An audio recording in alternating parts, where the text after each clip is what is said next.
What is up, podcast land?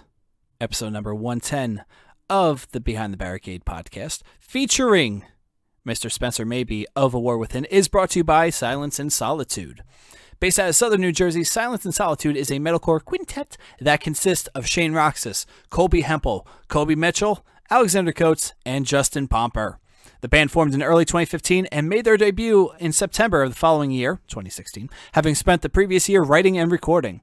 And what did they write and record?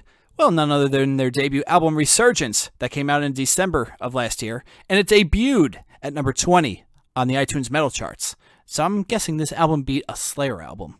Maybe even beat Metallica on this given week. You never know. They probably did. Yeah. Not new Metallica. I'm talking about older Metallica.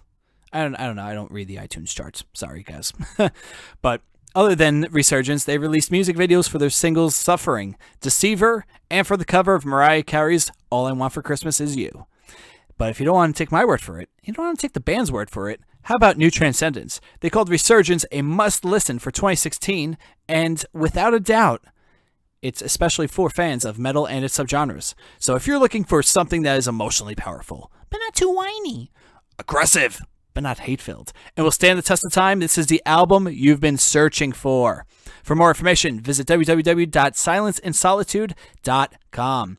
Episode 110 is also brought to you by Old Self. Based out of Toms River, New Jersey, Old Self fleshes out ambient rock melodies with poetic arrangements while using people's stories as the concepts and lyricism for their songs.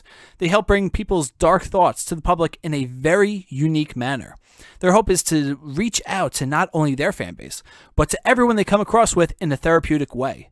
Recently pairing up with the nonprofit organization A Voice for the Innocent, they're working on furthering their outreach in hopes they can help as many people as they can in a positive way through music. For more information, they're on Facebook, Twitter, and Instagram under Old Self Official.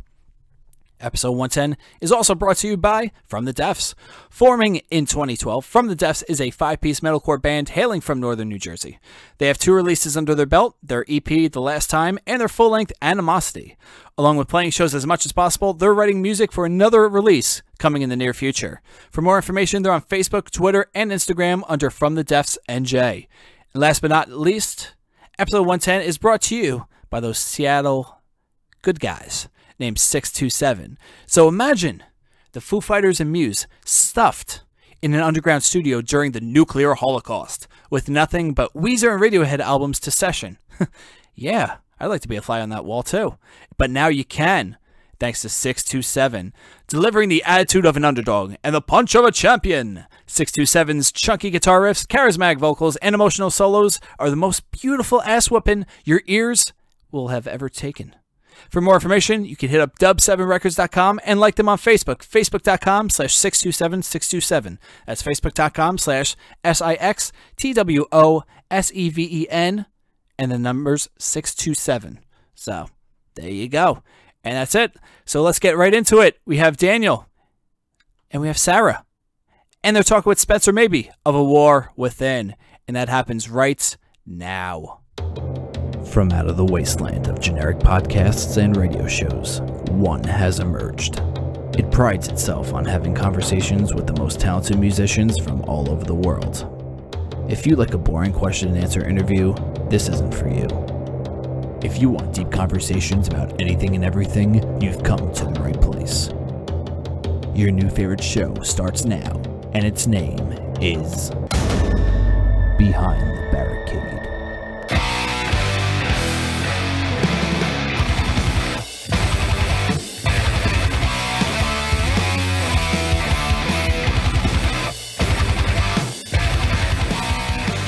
What's up, Podcast Land? This is Daniel Tao, and I'm joined with Sara Esposito.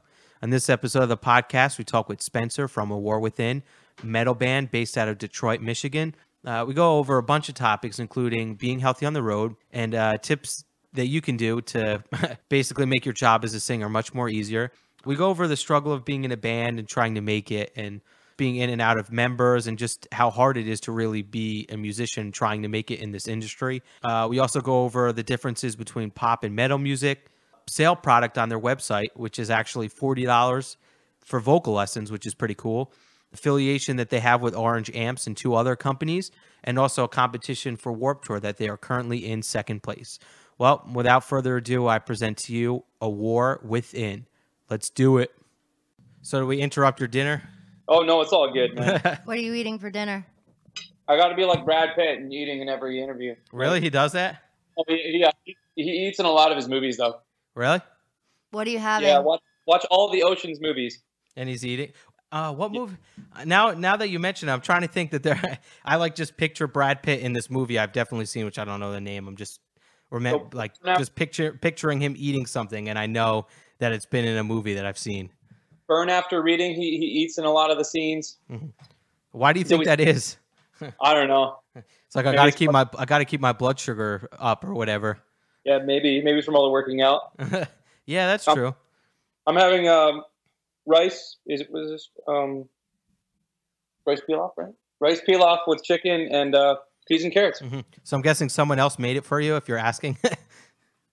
Well, I'm not sure if this is rice pilaf. I didn't read about it. Yeah. My girl made it for me. Yes. Aww. saw it in the cabinet and just picked it out.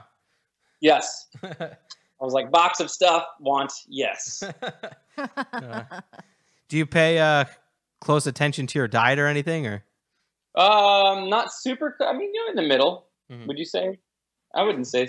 Yeah, you think so? Super close? No. Not to the point where I'm like, oh, this has 12 grams of sugar. I can't eat this.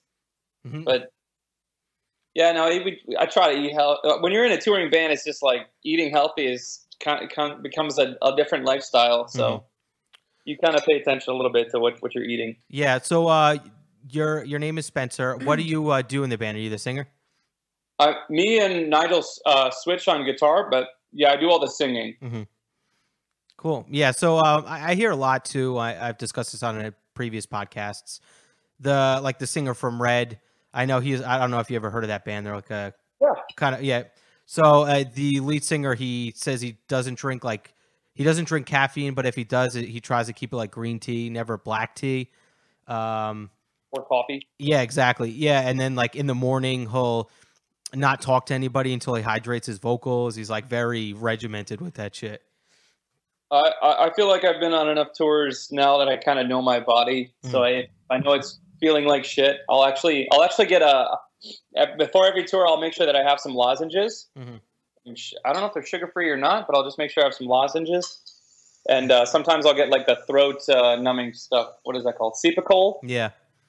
And then I'll definitely have throat coat. And other than that, I mean, like I don't really like warm up a whole lot. Mm-hmm. I don't ever have to like vocal rest unless I feel like I'm getting sick, which I can kind of tell that now. Mm-hmm.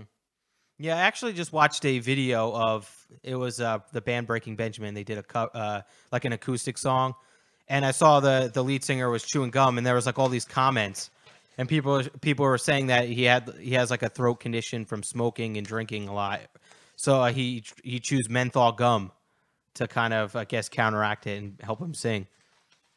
Yeah, I was actually told even sugar-free gum, any kind of gum can completely deplete your saliva, so it can actually lead to you drying out. I used to vape a lot, and that's why I don't do that anymore, because the vegetable glycerin will definitely dry you out. Mm-hmm.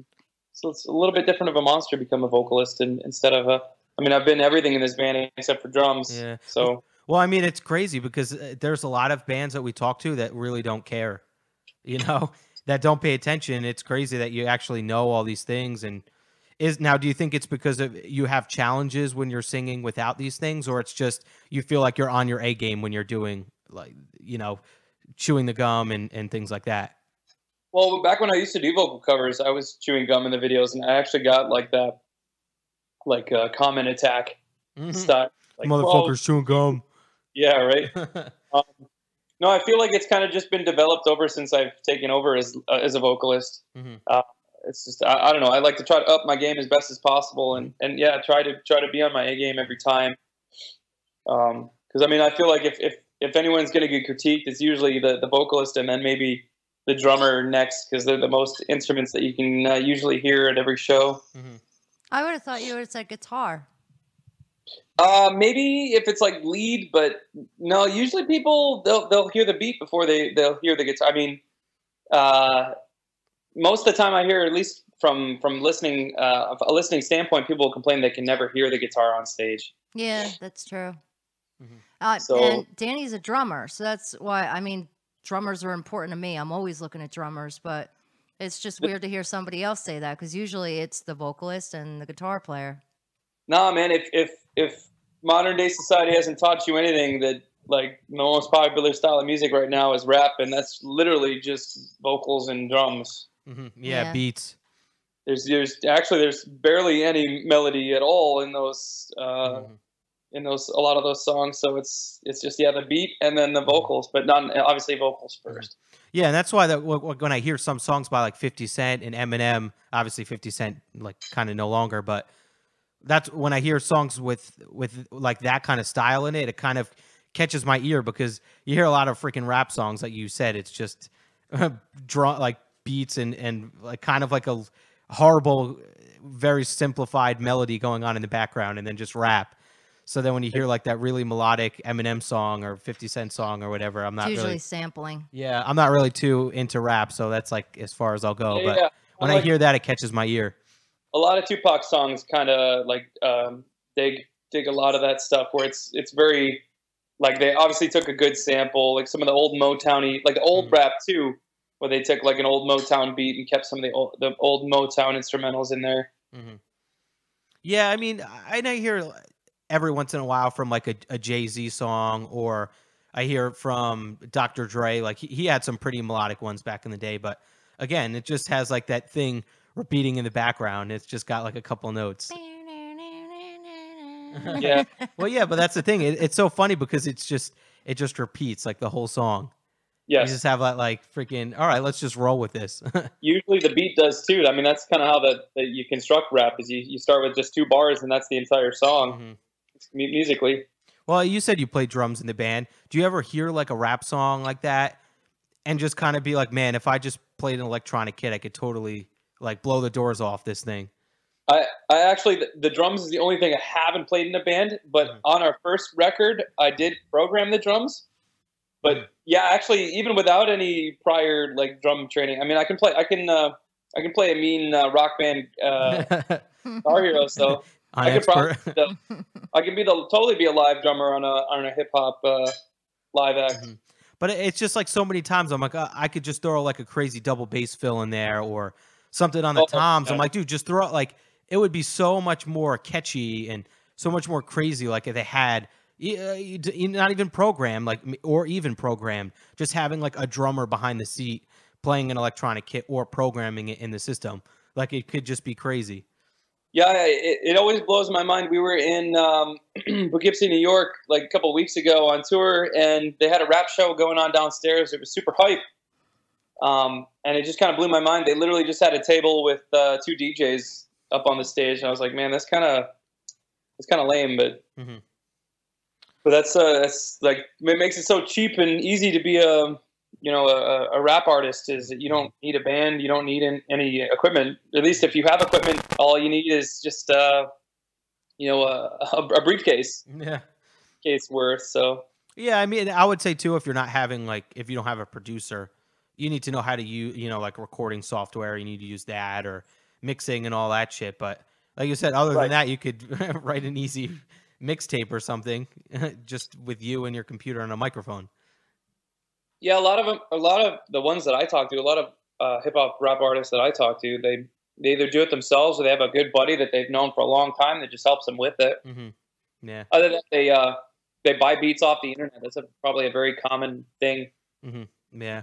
And I don't mean to like hate on that music and talk, because it takes a lot.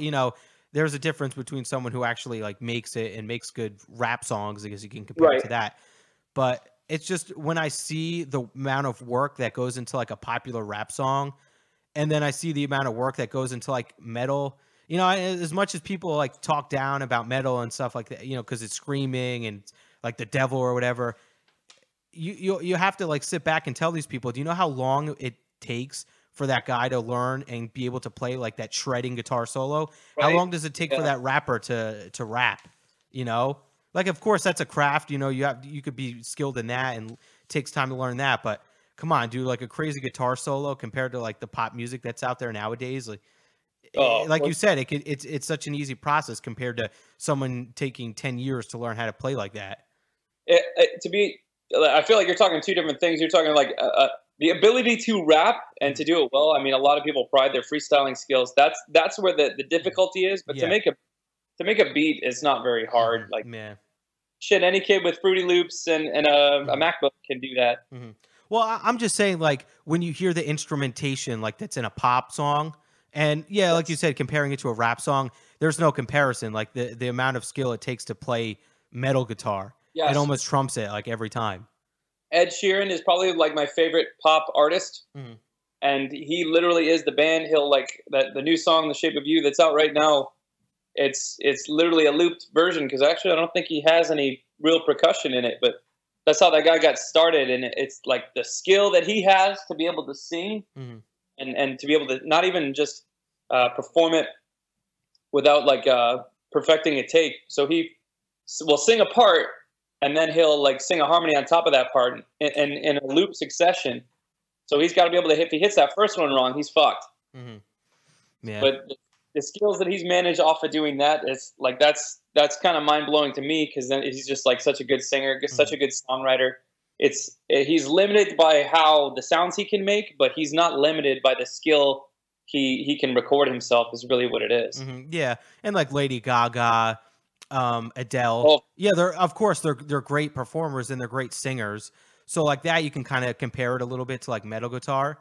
But I mean, honestly, I don't know. I guess you're kind of just going into like opinions, but just my opinion, it's like I feel like it takes more skill to play like a metal guitar than it does to take like, I feel like a lot of it is talent.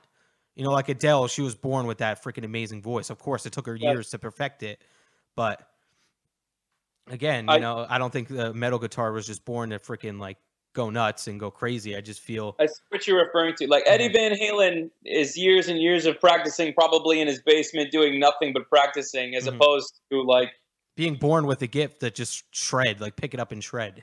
Right. Well, even that, like that's years of skill and technique, and I feel like the one thing a vocalist has over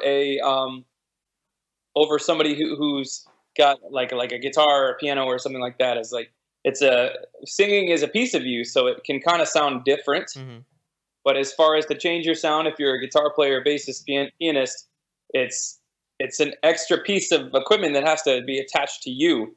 So it's a little bit more difficult to be more expert at it. And that's why I feel like there's so many good singers out there, because like somebody who's like Michael Jackson, who's been trained to sing from the years 3 years old, 4 years old, like a lot of people, Aretha, all those people out there who are really good, they usually start super young. But not every guitar player can kill it on like Dimebag. Just literally sat and noodled around for forever. And with this extra piece of equipment that he had to acquire, whether it's a good piece of equipment or not, and create kind of his own style, his own vibe, and his own skills, which could be, I mean, it's like with a voice, you're way more limited than a guitar as well. Yeah. And the guitar player, Chris Broderick, he probably nowadays is like one of the craziest metal guitar players. And he said the same thing too. Like what he would do is lock himself in a bedroom, and it's like, oh, when I wanted to go outside, and when people were outside like playing or going to camps, he's like, I was inside my room for 8 to 12 hours a day just practicing guitar. Yep. It's like the rock stars of today were nerds when they first started out. I know, right? Guitar nerds. That's all they are now. If you look at like Periphery, they're all guitar nerds. They're anybody who's like a severely good instrumentalist is definitely kind of like a nerd at heart. Yeah. And it's funny too how when you start out, at least that this was how it was in New Jersey, in like my area. You start out, everyone's in band, and it's like everyone's doing it, obviously, because you kind of have to. I think it was a requirement, but you start out, everyone's doing band, and it's like it's not cool. Like we don't see it as that because you're like young. Everyone's doing, and then people leave, and then like if you stay in marching band, you're a nerd or like a band fag. And then you become someone like me and you, where you're in a band and it's cool again. Obviously, it's different music, but it's just funny how that like kind of works. Right, the ups and downs of pop culture. Yeah, when it's cool to be a musician. Yeah, and there are so many things nowadays that back then you were a nerd and now it's like mad cool. Right. Oh God, yeah, that's something that 21 Jump Street, the new movie. I was just gonna reference that.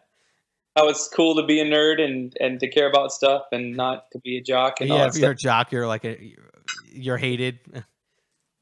Not in the same way people hate jocks for that, but like you said, the nerds are the cool people and jocks are the losers. Right. I liked how they worked that in. I liked that part of the movie. The stereotype. Everybody was that it wasn't cool anymore to be a jock. It was like old school. I liked that.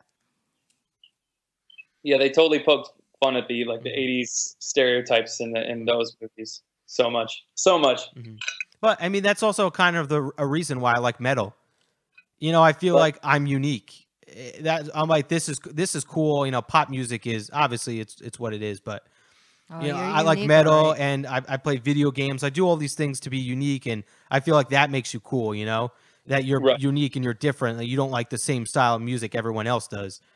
That you don't follow the trend. Exactly, that's cool. In itself. But I mean, obviously, I like music for metal music because how good it is. And the way it gets you amped up, and the other reason is because it's unique. So I feel like we know you like music. Tell us what's new with The War Within. Well, as of right now, we are working with new management, and at the end of 2016, we just recorded half an album with Chris Crummett, who's worked with Sleeping with Sirens, Issues, Slave, Dance, Gavin Dance. So we're kind of sitting on a few songs right now, and we're pretty much just label shopping and waiting for another tour. We've just been doing a lot of touring in the last year, so this is kind of like the lull that we were hoping for, just to recoup all the expenses that we've occurred over the past year.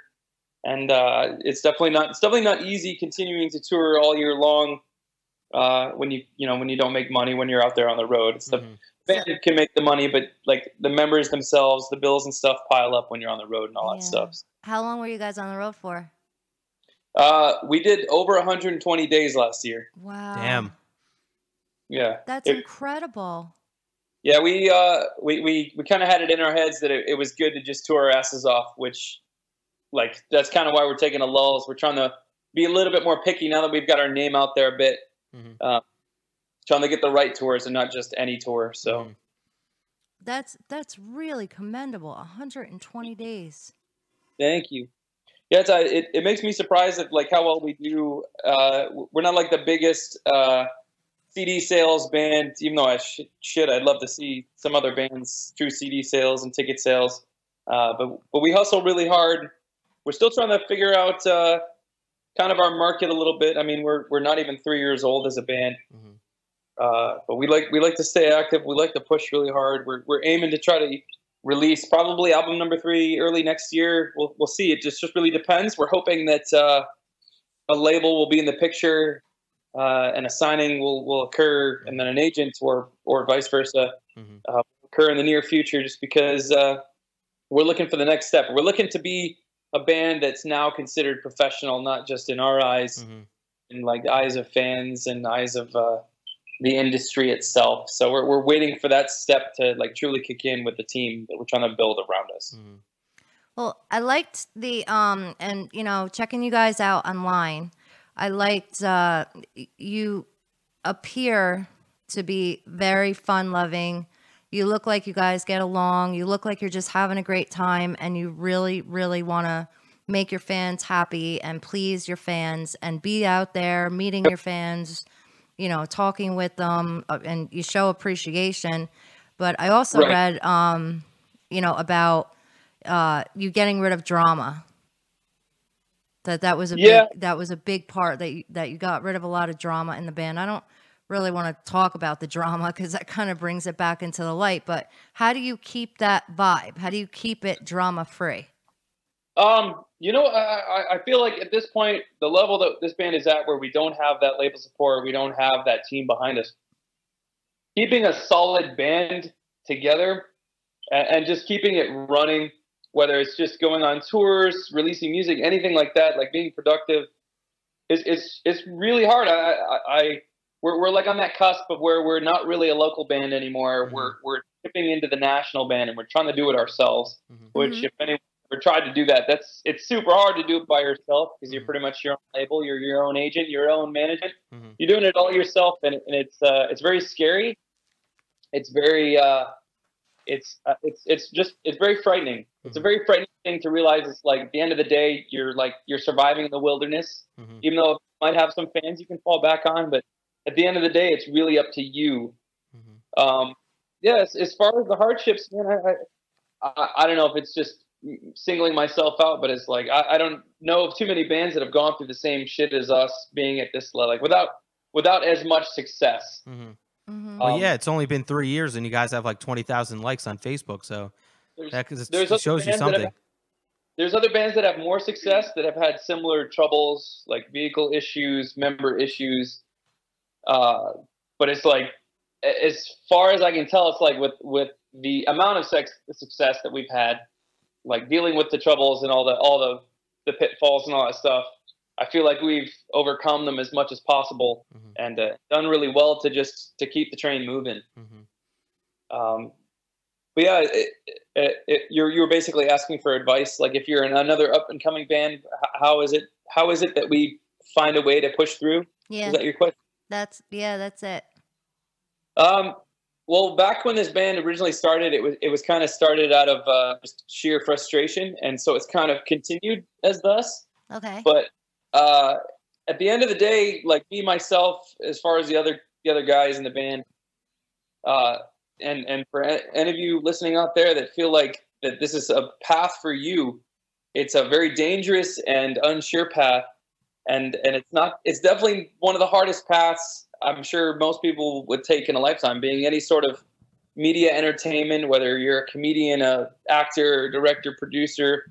You're in the world of the industry that is controlled by other people who always seem to have their fingers in everything. And it's kind of monopolized. So to break into that is a whole nother story, but it comes down to one thing where you just have to simply love. You have to love. I love meeting all the new fans out there. I love meeting the old fans. It's actually been like a personal vendetta against myself, so that like a lot of the people that I met in prior bands, or I met just online. I've been trying to meet them in person and, hug them, shake their hand, whatever, just meet them in person. It's been a goal to just see the entire world. Like I can't stop until I play a Budokan in Japan, which is their Madison Square Garden. Okay.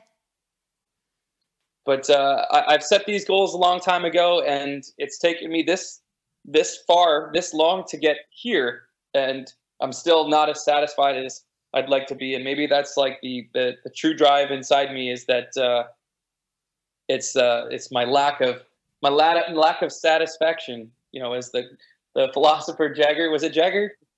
Yes. That is the Stones? Yes, the Stones. It's important though. I think, I picked up on one thing. Actually, I have a question. I'll circle back to it, but you said you have a goal, and I don't care if you're making music. I don't care if you're a teacher. I don't care what you're doing. If you don't know what you're working towards, you're walking around in circles. So how old are you? I'm 30. You're 30. All right. So, I mean, even to have this knowledge at 30, I mean, I know 50-year-olds that have no idea what the hell they're doing when they get up in the morning. So I think a good point in that is, you said it, you have a goal and you know what you want to do, and you're not going to stop until you're satisfied with that. Right. So I think that helps you push through. That's Dr. Sara's opinion right there. But one question that I have too, you said you formed the band out of frustration. Frustration over what? Well, right before this band started, I mean, this is, I don't even know what nth band this is in my eyes. It was basically formed out of two other bands to create this one. It was like a semi-super group, as far as I would say. And it's my issue with always being in a band is that you're surrounded by people who aren't, and I've come to see now that it's like they have to be as like-minded as you. So it's not only you need to have your goal. So like, I want to play Budokan. I want other people to want to play Budokan with me. Right. And that's really been my side here about people who like, hey, we've been friends since high school and we've been in a band for, 10, 12 years. A lot of the more successful ones, especially from this area, that's their story. And sadly, that is not my story. It's the complete opposite, as I've gone through probably as many band members in that time that I could fill in several bands. Mm-hmm. But I seem to be constantly surrounded by people who think they want or say they want, which I'm not mad at. I'm not mad at anyone who I've worked with, but I've had a different goal in mind as far as they're concerned, and it's like climbing a mountain. If you feel like you got to stop at this point, then do your thing. But I'm gonna keep going until I reach the top. Mm-hmm. Yeah. Since I'm too old and too tired, and people are telling me to stop. Yeah, I mean, dude, it's like what you said. It's so difficult and dangerous to do what you're doing, to try to be a band, trying to get signed. It's people, they want to be in the band, and then they don't realize necessarily like, wow, this is going to take a lot of freaking work, and I'm going to have to give up my full-time job and, not maybe having anything to come back to try to be in a band. And some people just don't have the ability, or don't think they have the ability to just give it their all and drop things that are making them comfortable to try to be in a band. And that's why I say it's a fear thing. Like if you're afraid, you probably shouldn't do this, because it requires, not only does it require a lot of luck and a lot of sacrifice, but it just requires a lot of fearlessness. The rule that we kind of used to start this band was a rule that I kind of still live by. And it's basically is if you don't know how to do it, or if someone in the band is not doing it, then somebody else is going to do it for you. Mm-hmm.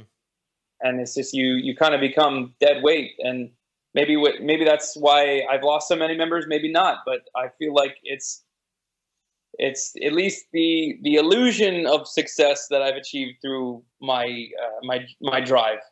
And I haven't let anything, whether it be something difficult like that to overcome, get in the way. Mm-hmm. Yeah, I'm impressed by your drive. You sound like a very, very driven person. Thank you. No, thank you. It's good to hear. It's good to hear. Yeah, like I said, I don't know anyone who's been through the same rhetoric as I, but I'd like to meet other people who have, and I like I've gotten some, but not necessarily the right people every time. But I don't know. It's like when I'm on stage, not necessarily when I'm on stage or I'm at the shows, when I'm listening to music, when I'm making music, it makes all more the difference that this is like, it's not even I tell myself, I just feel it coursing through my veins. Like, this is what I want to do. Even if I'm not the best at it, like I just technically became a vocalist, what, a year and a half, 2 years ago, when we used to have another vocalist.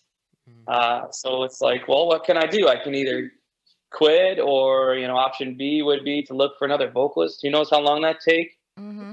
And we kind of did. We did a search for a little while. I don't remember how long it was. It felt like it was too long. Mm-hmm. And so the members at the time were like, let's have you do it. You finished the one tour that we basically relieved our singer of at the time, and they were like, all right, let's just keep it. From there. I went, all right, how do I become a vocalist? How do I be a vocalist? You buy lozenges. Yes. Well, you figure out that you need lozenges at first. It's trial and error. It's funny how stuff like that happens, right? Yes. Yeah. As you said earlier, it's like since I have a goal, that's why I'm able to get as successful as I am. I think as devil's advocate, I could say having the goal just gives me the illusion that I can have the success that I've had. It's whether I get there or not. It's up to me to see it that way. What is that saying? Is it invention is the child of necessity? Is that right? I feel like I have it wrong, but no. Your band needed something, and you had the drive to fill it. Right. I think that makes sense. Whether it's true drive or just me being blindstickingly pushing against the wall for the past 2 years or not. Either way, as long as I feel like I'm achieving a path, I guess I'm walking the path. I guess that's kind of how it works. Yeah. So the other guys in the band now, they share your want and your dreams? I would say so. I definitely Nigel has definitely stuck with me probably the longest. Actually, of all the other members that I've been with. Yeah, maybe not. I've been in a band for a little bit longer than this band's creation. So But yeah, he might be too young and too dumb to figure it out. But I love him for it, and I feel like he's now at the turning point where he's really starting to figure it out, and he's starting to get the same realizations I do have now currently. So I feel like he's got the one up on me for having so many years ahead to have it already kind of figured it out. Maybe with my help or not. Still a proud moment to be able to grow with these kids. So. Yeah. Good. And Zach, good teamwork, not one up. Good teamwork. Well, of course, you're only as. There's another saying. This is you're only as strong as your weakest link, or something like that. No, that's good. That's one I know. That one I know. Yeah. So and then the other member, Zach, he's probably come from a similar background as me, just maybe not been doing it as long. Right. But he's undergone the same frustrations, and like as soon as he joined, we clicked pretty easily. And he's like man, I don't know how to describe it. He's like a duck to water already. It's like he just knows what to do already and just asks questions. And then if he doesn't have any questions, he'll just figure it out himself. Kind of like how, like when I started, that's kind of what I did. I was like, shit, release a record. How do I do that? I guess I got to figure that out. Wing it. And that's kind of what, like, to be a musician nowadays, it's not necessarily it's like, hey, how do I play this, Mixolydian scale on this guitar? It's more like, fuck, how do I record and press my own CDs? Mm-hmm. Just go on Google, you'll figure it out. Yep. Yeah. But the struggle is to realize that you need to do that. I think that's true. Separates me from a lot of other bands is that, we have never been signed. This band, I've never been signed in any of the bands that I've been in. We've been through several agents and several management teams. But I'm still looking for. I guess I'm looking for that right girl, that right relationship to take me to the next level, baby. Mm-hmm. Hey, well, a lot of local bands don't even have the agent or the manager, so you got that going for you. Well, at the end of the day, I feel like you don't necessarily need them, but the point where you cross that, you can only get bigger with a team. Mm-hmm. A team isn't always the reason that you will grow. Yeah. But you can only continue to grow with a team. Mm-hmm. You write music too? Do you write the lyrics for the band? Yeah, I'll write. I mean, as far as like, I've pretty much written almost I'm saying not every part for every song, but I've written an instrument per album for sure of each persuasion. So from drums to bass to keys to vocals, mm-hmm.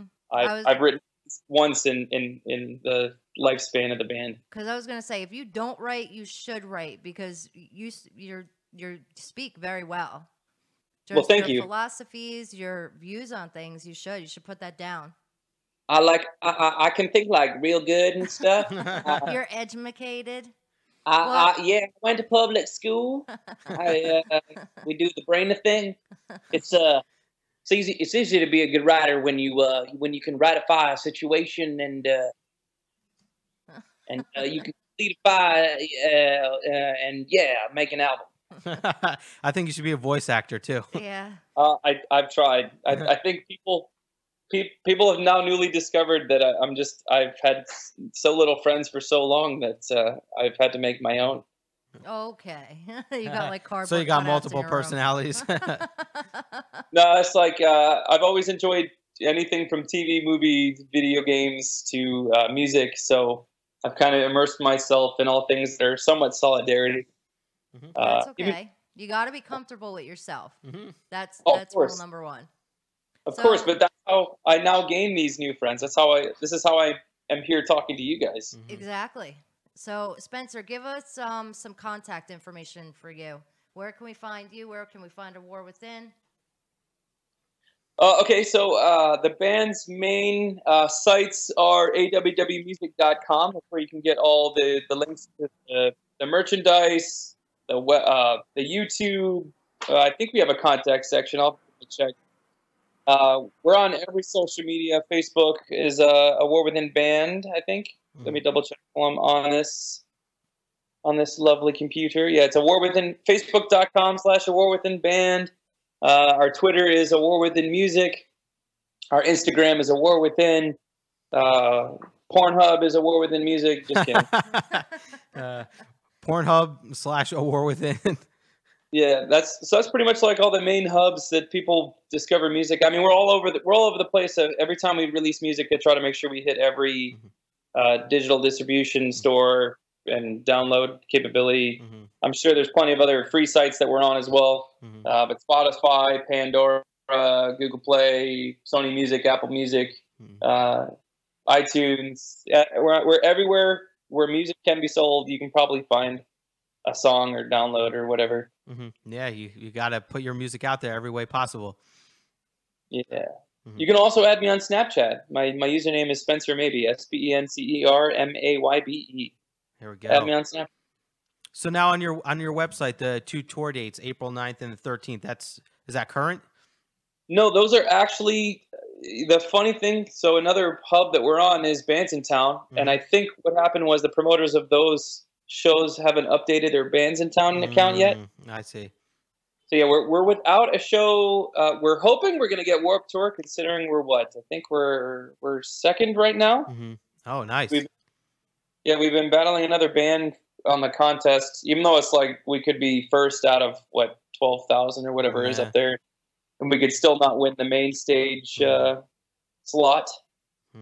But no, we're killing it. It's I was actually doing a live stream last night, and Franz from Attila, who I'm on one of his records, and I've also played a show or two with him, and we shared our live stream, so it was a pretty monumental day yesterday. There you go, man. Hopefully he can help you guys win that, man. Yeah, he helped spread the word a little bit. We made some new fans yesterday, so same with you guys. I guarantee we'll make some fans with this. If we don't, come and hang out with us, you guys. If you're listening to this right now and you haven't checked out A War Within, I feel like you're not giving us a chance. You're being dumb. Give us a chance. Stop being dumb. Yes. Two quick things though. I saw on your Facebook that you guys said that you were affiliated with Orange Amps. Was that just like you guys use it, or what's exactly the situation with that?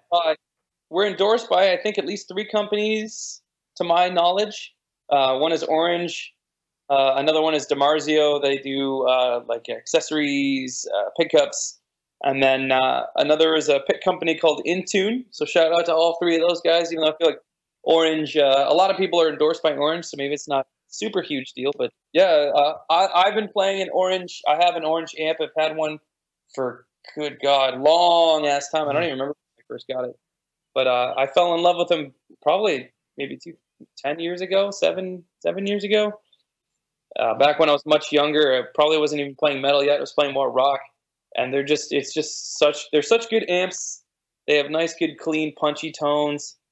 And I was like, might as well make the transition to adding cabs on stage. And here we are. We have Orange. We're endorsed by Orange. So, well, I don't know, man. Even though there's a lot of bands out that are endorsed by them, for a local, semi-local band to be endorsed, that's pretty sick. Thank you, man. Thank you. I mean, I'll take. Yeah, take anything you can get endorsed by. It's crazy. Yeah. And then also too, to end it off, you actually have a sale on product on your website for vocal lessons. Can you just plug that? So since we got home, we were like, let's try to reach fans in a different way. Like, selling merch is great. We have good merch, some pretty unique stuff. We have a huge merch table when you come to our shows. And every day we're always constantly going, what else can we do to try to reach new fans, try to connect even harder with fans? One of the ideas that came up was just to give lessons of sorts. So whether it's vocal lessons, I don't have the guitar lessons up there yet, but they will be. Guitar, bass. I feel like now is the time, just the day and age where like so many things are accessible. So I might as well put myself out there as being accessible, at least to a certain point. I mean, I work a lot, so I can't just go for 7. So name someone who can. Yeah, I mean, dude, even if you just tour as a local band your whole career, if you build up that music, teaching lessons and stuff like that, you can do stuff with your music and make money on the side without having to be a signed touring band. And even a lot of the signed touring bands do lessons. Yes. I feel like if it's a route that you haven't tried, you're probably, I mean, like, music is a business. This is the music industry where business creates successful bands. So if you're not trying to actually make money or make new fans or grow, I like to use the word growth. If you're not trying to create growth, every time you're marketing yourself or you're advertising yourself, you're fucking up, and you're not trying to actually become more successful. Mm-hmm. So it's like, why not give vocal lessons? I'm probably not the best vocal coach, but you're better than someone out there. Maybe, or maybe just people would want a vocal lesson from me. Maybe people like my vocals the most, and that's why they want to come. They want to learn how I sing, and not necessarily somebody else. So, or how you hit certain notes, or like whatever techniques or things they like about me, then maybe that's why they would want to come. But it's not hard to put it out there, right? People can knock you for trying, but they're fools for being the ones knocking you trying. Exactly. Hello? I'm still here. All right, cool. Sorry, cut out.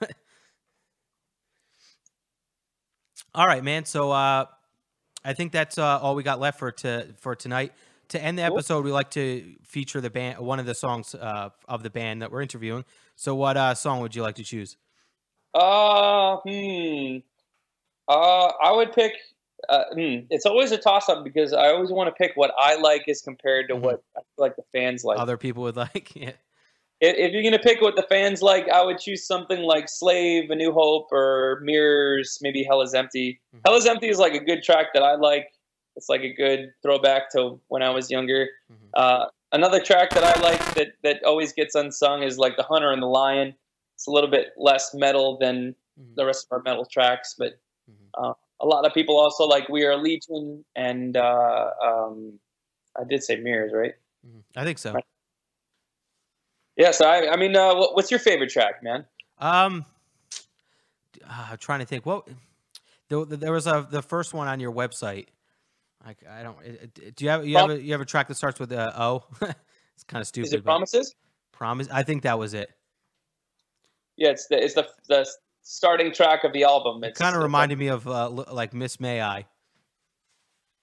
Yeah, I can see that. Mm-hmm.